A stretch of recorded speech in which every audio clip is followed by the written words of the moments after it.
Olá, sejam muito bem-vindos, muito bem-vindas ao canal Livros Primos. E hoje é dia de falar de um gigante, William Shakespeare. E a obra que a gente escolheu é Otelo.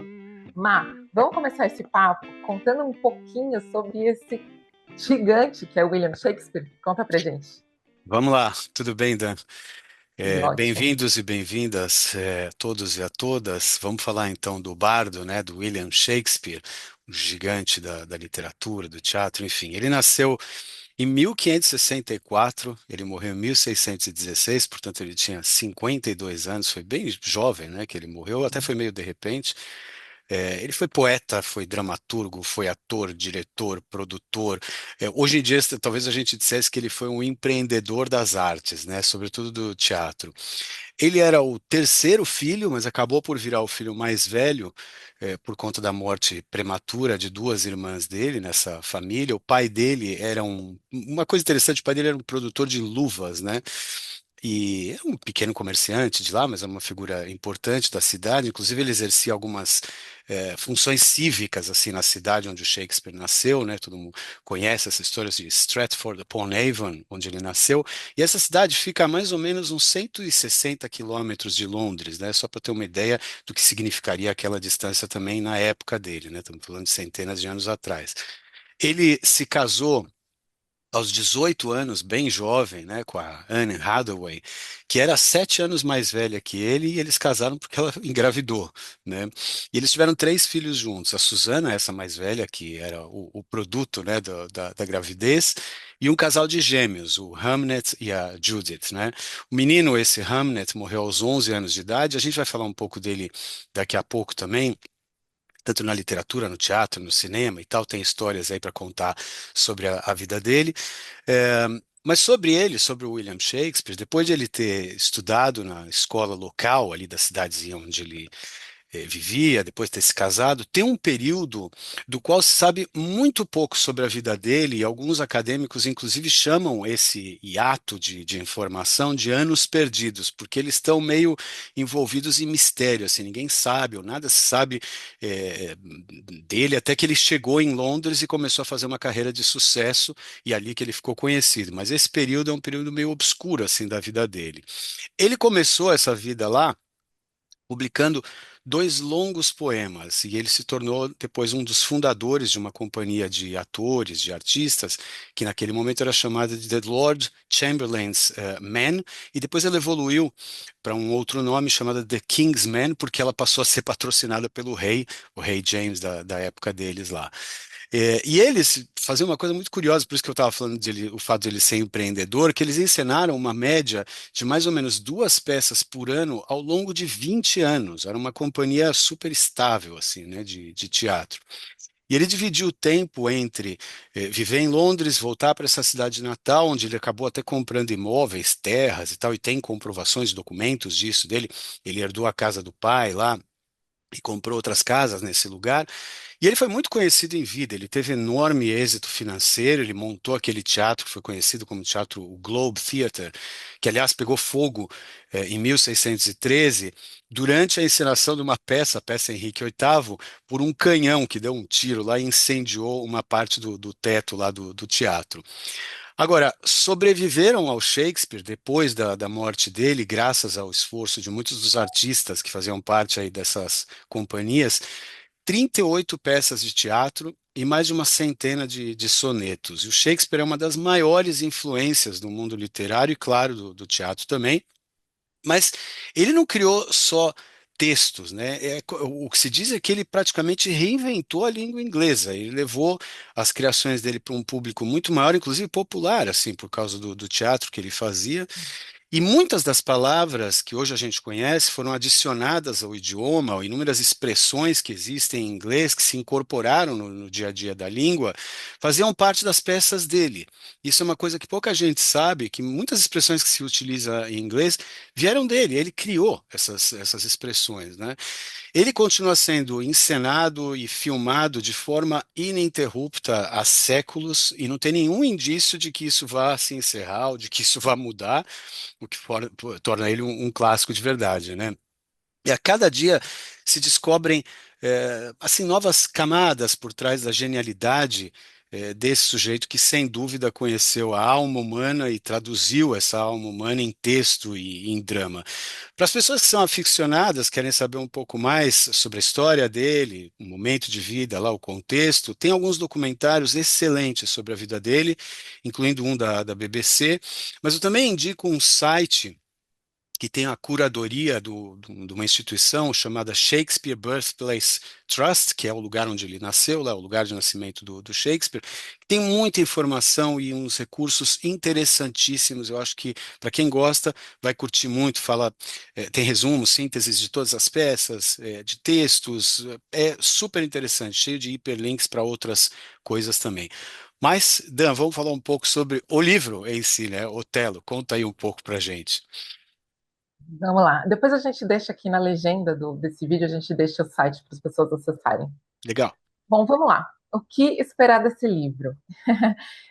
Bom, uma tragédia shakespeariana, claro, mas aqui, diferentemente de outras obras famosas, né, como Hamlet, que é mais filosófica, com dilemas existenciais, ou como o Rei Lear, que fala da loucura, enfim. Essa aqui ela é centrada no ciúme, né? Numa manipulação psicológica muito intensa, feita por um dos grandes vilões da literatura, que é Iago. Bom, a história é a seguinte: Otelo é um general mouro, né, muito respeitado em Veneza, e ele se casa com Desdémona, e eles se casam secretamente, né? Que ela é uma nobre veneziana, uma personagem pura, completamente devota a ele, enfim. Aqui, o Shakespeare ele já levanta, assim, de uma forma mais sutil, temas como preconceito e diferenças de classe. Esse não é o ponto principal, mas ali na frente, né, passando um pouco a trama toda, a gente vai entender que esses aspectos pesam muito ali, expõem um pouco da fragilidade desse oficial, que é tão seguro, aparentemente, enfim. Mas lá na frente vai dar para entender melhor. Bom, o casal está completamente feliz, apaixonado, unido e maravilha.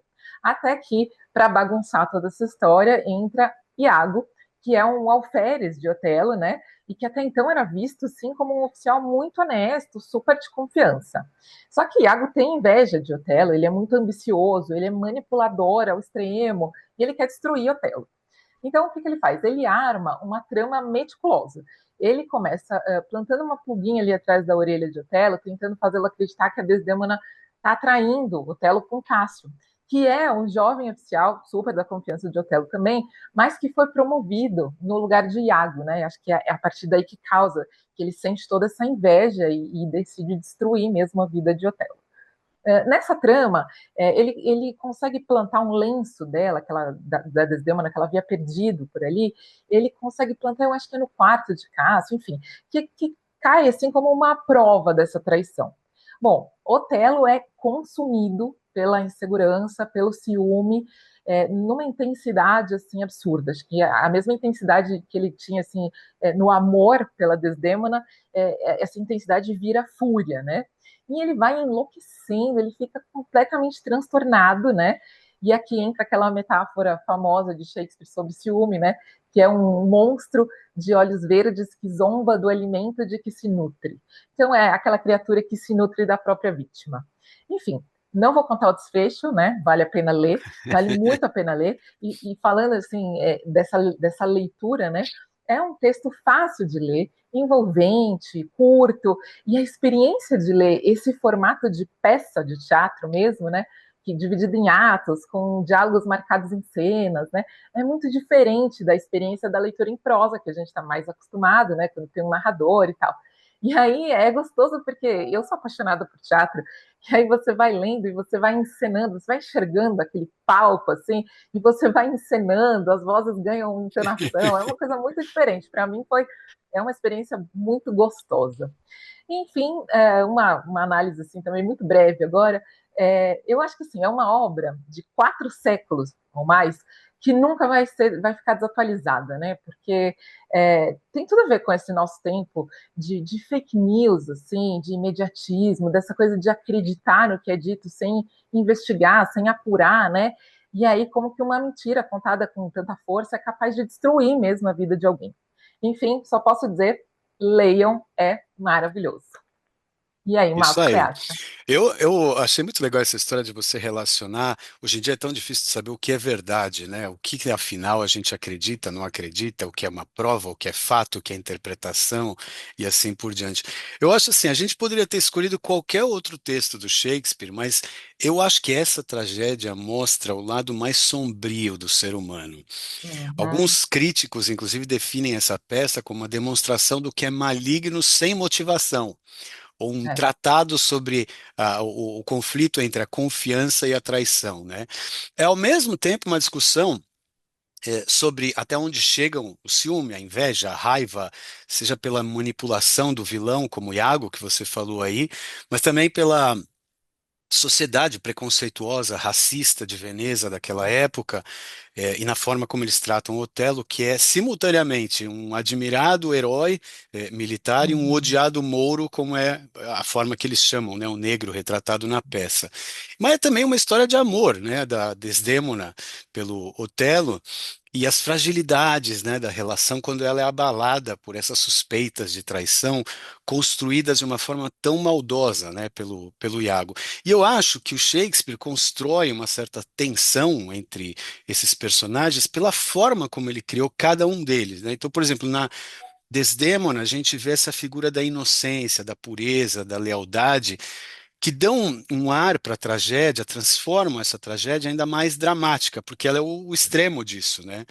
Agora, sem dúvida, o motor da peça é a figura do Iago, esse manipulador que mente descaradamente para todo lado, a todo tempo, tentando alcançar posições ou simplesmente para destruir os adversários. Não tem outra motivação. E o Otelo é esse sujeito que você descreveu, né? O ciumento que tende a desconfiar mais facilmente da lealdade da amada dele do que do Iago, que ele chama a peça toda de um leal servidor, né? Assim, uma pessoa que ele não é. desconfia.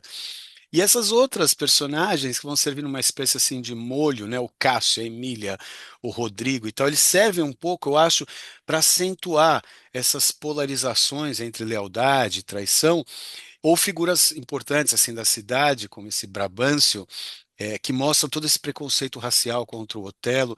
Enfim, é uma peça super rica em personagens e tramas, e como você falou, de uma linguagem simples, que não é difícil de ler. E eu, particularmente, isso que você falou, eu gosto disso. Ler teatro é diferente de ler um texto em prosa ou de ler poesia e tal. Eu, em geral, quando leio, eu leio bastante coisa de teatro. Eu procuro nem ver quem está falando, quem é a voz, né, que vem escrita ali, porque você É. deduz aquela voz à medida que você Uhum. vai lendo. Você não tem essas paradas, né? Então transforma a leitura mais fluida, mais natural. Eu gosto disso, né? E essa foi mais uma oportunidade de ler, ou reler, né, esse texto. Muito legal. É isso aí. Queria contar uma história aqui, Sim, é, uma história com Shakespeare. conta. Bom, eu gosto muito de teatro, sou assim, acho que é um dos meus programas preferidos, ir ao teatro, né? E ao longo da vida eu assisti muitas encenações de obras de Shakespeare e tal, mas teve uma que mexeu bastante comigo. Só voltando um pouquinho, em 2010 foi lançada uma série chamada Sherlock, pela BBC, que eu amei, vale a pena assistir, é muito legal. E quem fazia o detetive, quem fazia Sherlock na época, era o ator britânico Benedict Cumberbatch. E eu fiquei apaixonada pelo trabalho dele, assim, eu fiquei encantada, assim, Cumberbatch para mim era uau. E aí, eu e Gustavo, meu marido, fomos para Londres, mais ou menos naquela época, um pouquinho depois de 2010, a gente foi para Londres e a gente descobriu que o Cumberbatch estaria em cartaz, né, num lugar que era tipo um Sesc daqui, sabe, um teatro mais popular e tal. E qual que era a peça? Hamlet. Aí, bom, eu pirei, né? Eu falei, Cumberbatch, Shakespeare em Londres, nossa, enfim. Saímos correndo atrás de ingresso, né? E óbvio que tinha acabado, né? Esgotou muito rápido. E na época, eu era jornalista de uma das maiores editoras de revista da América Latina e tal, e eu falei, bom, vou tentar ir como imprensa, porque daí, enfim, eu cubro mesmo o espetáculo, né? Trago um texto legal para alguma revista, vai ser legal para todo mundo. E aí eu fui atrás da assessoria de imprensa da peça e tal, e eles disseram que tudo bem, eles falaram, meu, beleza, só que, olha Sensacional. isso.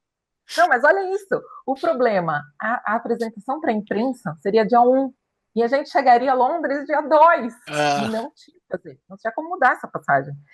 E aí eu fiquei arrasada, falei, meu, não vai dar, não vai dar. E beleza, a gente foi viajar, a gente ficou tentando esquecer aquilo, né? A gente passou primeiro por Paris, depois a gente ia para Londres. E aí, um dia antes de ir para Londres, no dia da estreia para a imprensa, a gente estava no hotel em Paris e o Gustavo falou: Meu, vou entrar aqui no celular, vou dar uma olhada, de repente no site ali acontece um milagre, né? E um milagre aconteceu. Tinha 2 lugares à disposição. A gente comprou. Bom, a gente assistiu Hamlet em Londres com Cumberbatch, uma encenação impecável, uma estrutura muito legal, assim, um cenário maravilhoso.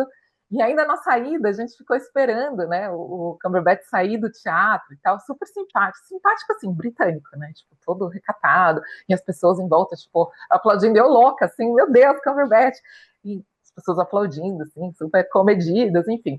Foi uma experiência super legal, e eu só queria dividir isso aqui, porque assistir Hamlet em Londres com o Cumberbatch foi incrível. Espetacular, adorei essa história.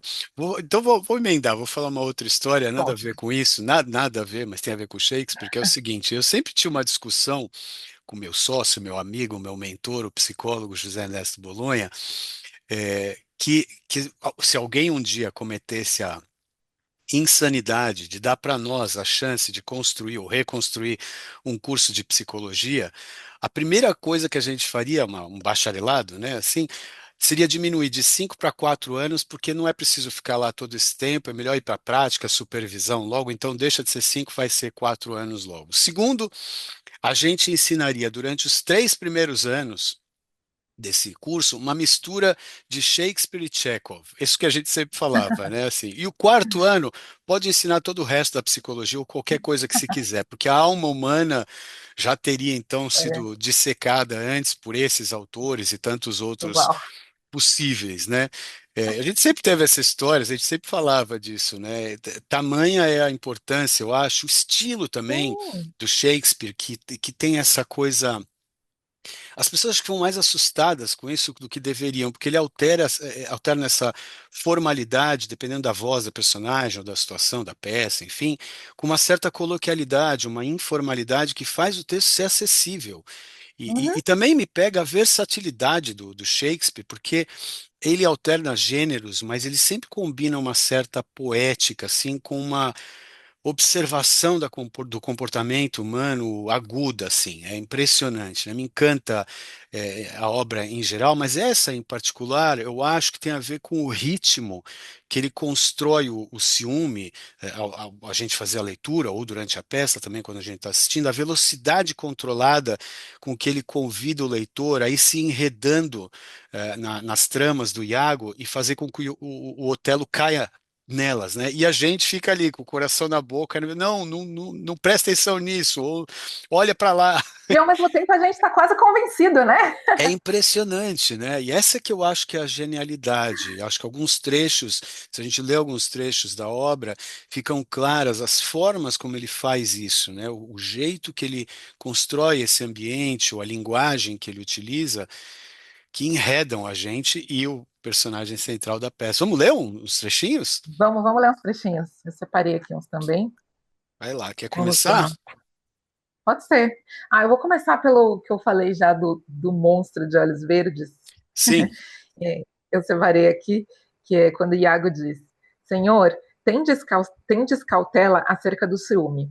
Ele é como um monstro dos olhos verdes e zomba do alimento de que se nutre. Feliz é o marido, mesmo enganado. Tendo ciência do que se passa, não sofre e nem demonstra afeto à pessoa que lhe ultraja. Mas sabemos que aqueles que amam de verdade passam por minutos infernais de adoração e de dúvida. Filho da mãe, né? É coisa de gênio, né? Eu gosto dessa coisa de ele ir plantando, por exemplo, assim, na voz do Brabâncio, né? Ele diz assim pro Otelo: Cuidado, Moro, se olhos tens, abre-os bem e em toda parte. Se o pai ela enganou, pode enganar-te. Ele usa Uhum. essa imagem, né, de que ela casou escondida e não contou para o pai não sabia, né? Então, se ela foi capaz de fazer isso com o pai, por que que ela não seria capaz de te enganar, né? Então, ele constrói isso em vozes de personagens diferentes, não é nem o Iago, né, que está falando isso. Então, é aí que eu acho que está a sutileza, né, desse negócio. É. Ó, eu anotei uma aqui a gente estava falando, né, como ele julga que Iago é tão honesto, né? Ele começa dizendo assim, quanta honestidade e verdade há neste rapaz, né? E aí mais para baixo, quando ele já está muito enfurecido, ele diz: ó, casamento maldito, unir-me a essa frágil criatura de apetite insaciável, desejaria ser um sapo e apenas viver dos vapores da prisão a perder para o outro uma só partícula de uma pessoa que amo. Os maiores sempre são flagelados por terem quinhão maior do que os pequenos, e isso é tão inevitável como a morte. Essa peste horrenda já se encontra arraigada a nós desde o berço do nascimento. Observe bem como ela se aproxima. Se for falsidade, é que o céu zomba de si mesmo. Ele vai ficando muito enfurecido, né? Tem um trecho em que eles conversam, né, ali entre Otelo e Iago, e ele diz então para o Iago está instigando ele, né, com essa coisa de aumentar o ciúme, e ele fala: retira-te, retira-te, puseste-me a tratos, pelo céu, é preferível ser enganado muito a saber pouco do que se passa. É quase como se ele estivesse dizendo: eu prefiro a ignorância, eu prefiro não saber e ser traído Hum, a saber um pouquinho, né, de tudo. Aí ele diz assim: não sabia de nada, não pensava em coisa alguma, nada me compungia. A noite toda dormia bem, livre me achava e alegre. Não encontrava em sua boca os beijos de Cássio. Quem não dá por falta nunca de algo que lhe tirassem, continue na ignorância, continua na pois nunca foi ignorância, pois nunca roubado. sentirá que foi roubado. Ó, oh, era a minha Incrível, próxima. incrível, incrível isso, Sim, assim. maravilhoso. Incrível que a Né? É aquela pessoa coisa de é que a mais ignorância é uma feliz. bênção. Exatamente, ela é mais feliz se não sabe, né, do que sabendo. É, Exatamente. essa que você leu logo no começo, na minha tradução, ela está escrita um pouquinho diferente, na voz da Emília, né? Mas os ciumentos não atendem a isso, não precisam de causa para o ciúme. Tem ciúme, nada mais. O ciúme é monstro que se gera em si mesmo e de si nasce. Tem uma coisa que eu acho interessante, que também está na voz da Emília, que eu acho curioso o fato de ser um texto tão antigo, né? Tipo 400 anos que você falou aí. Esse texto é de 1603, 1604, por aí. Então, a Emília diz assim, uma coisa que parece ser assim, uma espécie de o que a gente chamaria hoje de feminismo antecipado, assim, né? Uma forma dela definir. Olha que curioso que ela fala. Sim, há uma dúzia delas, e com tantas de descrença. Desculpa. Sim, há uma dúzia delas, e com tantas de crescência, foram suficientes para prover o mundo que por prêmio lhe fosse dado. Mas estou convicta de que os maridos é que são culpados da queda das esposas. Logo, afrouxam de seus deveres em regaço estranho, derramam nossos bens ou então explodem em ciúme impertinente, ou nos impõem peias de todo gênero, ou nos batem, fazendo pouco de quanto antes éramos. Ora, nos temos fel e ainda que boas, poderemos vingar-nos. Os maridos devem se convencer de que as esposas têm sentidos como eles, veem e cheiram, distinguir, sabem o que é azedo e doce tão bem como os maridos. Que é que fazem todos eles, trocando-nos por outra? Será que é diversão? Penso que sim. Haverá nisso amor? É bem possível. Será a fraqueza que erra tanto neles? Justamente. Ora bem, e nós, acaso não temos afeições, prazer não temos para os divertimentos, ou fraqueza, tal como os homens? Eles que nos tratem, portanto, bem, e saibam que é com eles que aprendemos também a zombar deles. 400 anos atrás, 400 olha, anos. É maravilhoso. lindo, né? Muito Muito legal, impressionante. não tinha anotado essa. Sensacional. Incrível, incrível. Eu acho assim, tem tanta coisa para falar dele, né? A maioria dos textos dele, eu não sei em qual versão você está lendo, a minha, só para constar, a minha é tradução do Carlos Alberto Nunes, ilustrações do John Gilbert, porque o meu livro tem algumas ilustrações que são bem bacanas, assim, são bem feitas, assim, em preto e branco, umas gravuras, assim, impressionantes, muito legais. É, não sei O se o meu é seu, esse aqui, não tem ilustração nenhuma, não. o meu é bem É bacana, assim, um da jeito Camila. diferente. O meu é da Ed Ouro, uma edição bem antiga dessas de bolso, Sei. bem legal. Eles têm títulos interessantes, assim, né? As peças de teatro dele, em geral, elas se referem ao nome, né, da pessoa. O Hamlet, é o Romeu e Uhum, Julieta, o Rei Lear, tantos uhum. outros, né? Mas é interessante que essa no Otelo é o Mouro de Veneza, né? É É, Otelo, o Mouro de Veneza. Não se é o fala Moura muito de Veneza. disso, mas define, assim, situa tanto geograficamente a peça quanto o preconceito da cidade até no título já, né? Eu li essa peça inúmeras vezes e eu vi encenações também dessa peça, incluindo uma que eu vi aqui em Melbourne, em uma É, reprodução que eles fizeram do Globe, do teatro, no meio do Jardim Botânico sei. daqui de Melbourne, Uau, por que uma legal. companhia neozelandesa que foi sensacional, era igualzinho, a gente assistia em pé, assim, com o Sim, teatro do mesmo jeito que era o Globe lá, que tem uma coisa no meio, assim, do, sim, do teatro, uma coisa ao ar livre, né, e todo mundo fica ali em pé, em volta, super interessante, tinha até uma certa participação da plateia, foi sensacional.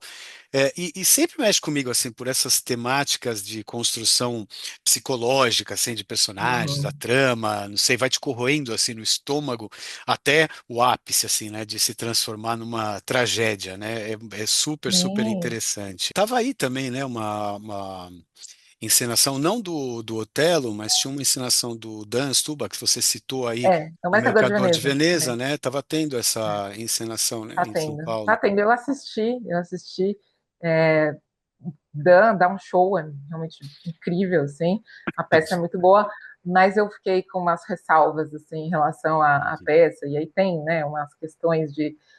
eu acho que reforça muito o estereótipo do judeu ali, do judeu mão de vaca, do judeu carrancudo. Eu não gostei muito é, ainda mais nos tempos de hoje, né? Eu acho que reforçar esse estereótipo hum, não foi uma peça que me tocou de um jeito muito bom, não.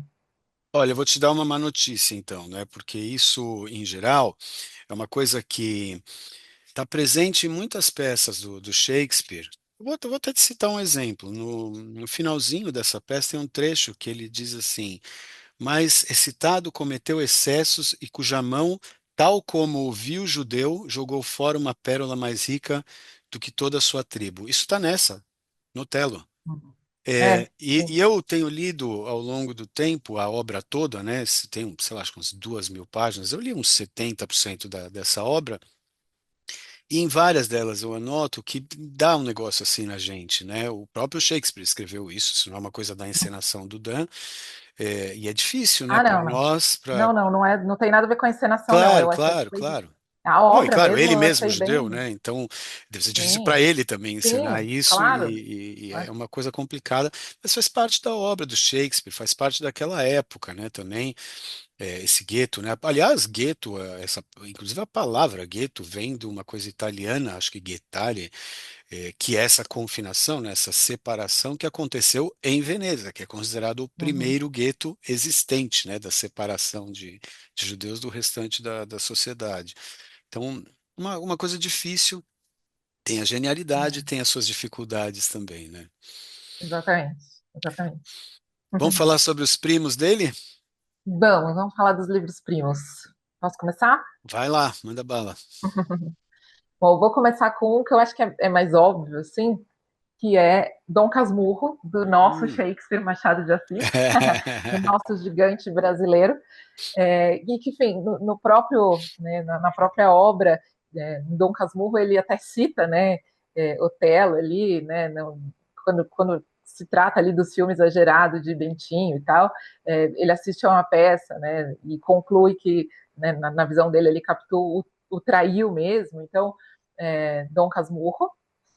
Vou citar também, eu acho que assim, livros primos, acho que qualquer tragédia grega, eu fiquei pensando nas tragédias, e acho que as tragédias gregas são muito exacerbadas, assim, muito essa coisa do. Né, eu pensei em Édipo Rei, que é de Sófocles, que é uma tragédia que eu gosto, que eu acho interessantíssima, né? Que aí a Uhum, história não é exatamente ciúme, mas é uma profecia de que tipo, vai matar o seu pai e se casar com sua mãe, aí ele abandona a família, mas o destino se cumpre, enfim essas tragédias gregas, assim, me trazem muito essa coisa das tragédias de Shakespeare também. E eu separei uma bem atual, assim, que aí não é exatamente uma tragédia e está longe de Shakespeare, mas que sei lá, me veio, que é A Paciente Silenciosa, que trata de um crime passional ali, né, cometido pela personagem principal e que depois desse crime ela se cala. E aí os temas ali são de obsessão, de traição, ciúme intenso também, né, e tem ali no final um plot twist interessante, enfim. Esse livro me veio aqui como um livro primo e quero citar também Hamnet, que é um livro que me tocou demais, né, e que deu origem agora ao filme que concorreu ali, foi super indicado ao Oscar, né? Teve várias indicações. Enfim, eu não assisti ao filme, mas eu amei o livro, eu amei o livro. É um livro que reimagina, né, a vida de Shakespeare. Mas foi uma leitura que me tocou demais, demais. Inclusive foi a sua esposa, a Débora, minha prima também, que me indicou esse livro. E quer falar um pouquinho dele? Eu gosto muito da Maggie O'Farrell, acho que ela é uma autora para se prestar muita atenção. Eu tinha lido um livro dela chamado Retrato de Casamento, que é sensacional, também ambientado. Ela faz esses retratos históricos, né, sobre um assassinato dentro da família dos Medici. E ela faz essas reconstruções que são incríveis, mas te envolve numa trama que ora é em cima de algum fato real. No caso dos Medici lá aconteceu de fato essa morte. Neste caso do Hamlet também, né, ocorreu a morte desse Uhum, filho do sim. Shakespeare aos 11 anos, muito provavelmente por peste bubônica, ninguém sabe Uhum, exatamente ao certo, mas é, recria essa história. O que eu gosto desse livro é que ele conta a história da ambientação naquele lugar, na casa do Shakespeare. O Shakespeare nem é um personagem na história, né? É muito mais sim. sobre a história da casa, a relação com a irmã, com a mãe, ou sei lá, né? Aquele ambiente daquele menino, coisas veladas, reveladas, e, enfim. E de uma linguagem sensacional. Tem um livro novo dela para sair agora em junho, que em inglês vai Opa. se chamar Land. Eu não sei como vai ser a tradução ainda. Eu já me inscrevi lá para receber assim que sair. Mas o Hamnet, é sem dúvida uma super indicação. Não a ver com o tema do que a gente está tratando no Otelo, mas como Sim. tem a ver com o Shakespeare, talvez valha a pena. Agora, assim, se você se interessa por teatro e quer ficar numa pegada mais próxima assim desse gênero, a boa notícia é que o Shakespeare produziu muito e com muita qualidade. Então, eu recomendaria alguns dos que a Dan falou aí logo no começo, o Macbeth, o Rei Lear, o Hamlet, o Mercador de Veneza também, tanto a leitura quanto a encenação, porque te dão uma ideia diferente assim da leitura, né? Assistir a uma peça de teatro é um pouquinho diferente do que você fazer a leitura, né? Eu tinha pensado também no Édipo do Sófocles, que você citou, que é um texto de 2.500 anos atrás, mas você já falou. Um outro que acho que é nessa linha de clássicos, mas é tipo contemporâneo ao Shakespeare, é um pouquinho posterior a ele, é a Fedra do Racine, que é de 1677, que também é baseada numa obra anterior do Eurípides, desses clássicos gregos aí, mas também trata de paixão, culpa, punição e por aí vai. E se você tiver nesse interesse, quiser uma coisa mais recente, no teatro, minha dica vai para um bonde chamado Desejo, de 1947, do Tennessee Williams, que também é ambientada aí na América pós-guerra, um drama psicológico cheio de discussões sobre ilusão, desejo, sociedade meio decadente, assim. E desejo é uma coisa muito importante aqui, eu acho, porque o que o Shakespeare fez foi praticamente antecipar essa exploração da psicologia que viria a nascer 300 anos depois, né, com o Freud, do jeito que ele organizou a psicologia, muito fundada no desejo e em coisas desse tipo, né, a paixão, esses sentimentos de sombra, né, do ciúme, da raiva, da inveja, esse tipo É, de coisa.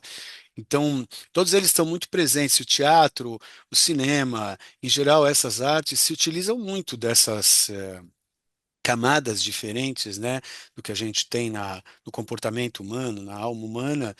Eles são muito presentes no teatro para dar essa dramaticidade, né? Então, todos eles eu acho são excelentes dicas para entrar no mundo do Shakespeare. é isso aí. Adorei as tuas dicas, como sempre, adorei as tuas análises. Muito bom. Foi Tudo muito ótimo. bom, como sempre é, Má. E a gente então se encontra na próxima. Gente, aproveitem para curtir esse vídeo para que ele possa chegar para mais pessoas e curtam o nosso canal também, Livros Primos no YouTube. Até a Até, próxima! até lá.